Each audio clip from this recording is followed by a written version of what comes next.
Hi friends, ಇವತ್ತು ಆಶ್ರಮಕ್ಕೆ ಹೋಗೋಣ ಅಂತ ಎಲ್ಲ ಅಂದ್ಕೊಂಡಿದ್ದೀವಿ, ನಾನು ನನ್ನ ಫ್ರೆಂಡ್ಸ್ ಎಲ್ಲ.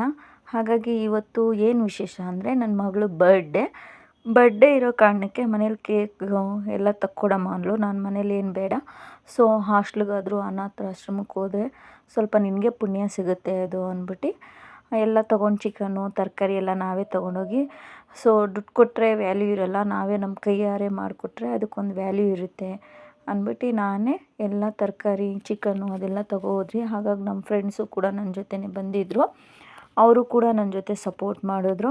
ನೀಟಾಗಿ ಒಂದೊಂದೇ ತರಕಾರಿ ಹಚ್ಕೊಂಡು ಒಗ್ಗರಣೆಗೆ ಇಕ್ಕೋತಾ ಇದ್ದೀವಿ. ನಾವು 3 ಜನ ಹೋಗಿದ್ವಿ, 3 ಫ್ರೆಂಡ್ಸು ಸೇರಿ ಮಾಡಿದ್ದೀವಿ. ತುಂಬಾ ಚೆನ್ನಾಗಾಗಿತ್ತು ಬಿರಿಯಾನಿ ಮಾತ್ರ. ಅದಾದಮೇಲೆ ನೀಟಾಗಿ ನನ್ನ ಫ್ರೆಂಡ್ಸ್ಗಳೆಲ್ಲ ಬಡಿಸ್ಬಿಟ್ಟಿದ್ರು. ನಂಗೆ ಟಯರ್ಡಾಗಿತ್ತು, ನಾನು ಲಾಸ್ಟಲ್ಲಿ ಬಾಳೆಹಣ್ಣು ಕೊಡ್ತಾಯಿದ್ದೀನಿ ನೋಡಿ. ಬಟ್ಟು ತುಂಬಾ ಒಂದು ಖುಷಿ ಸಿಗುತ್ತೆ ಬರ್ಡೇ ಇರೋದ್ರಿಂದ. ಈ ಥರ ಅನಾಥಾಶ್ರಮಕ್ಕೆ ಹೋಗಿ ಊಟ ಬಡಿಸಿದ್ರೆ ನನಗೇನೋ ಒಂಥರ ಮನಸ್ಸಿಗೆ ಶಾಂತಿ, ನೆಮ್ಮದಿ ಎಲ್ಲ ಸಿಕ್ತು. ನಾನು ತಿಂಗ್ಳಿಗೊಂದು ಟೈಮ್ ನನ್ನ ಕೈಯಲ್ಲಾಗಿರೋದು ಸಣ್ಣ ಪುಟ್ಟ ಹೆಲ್ಪ್ ಮಾಡ್ತಾಯಿರ್ತೀನಿ, ನೀವು ಕೂಡ ಮಾಡಿ. ಓಕೆ ಫ್ರೆಂಡ್ಸ್, ಬಾಯ್.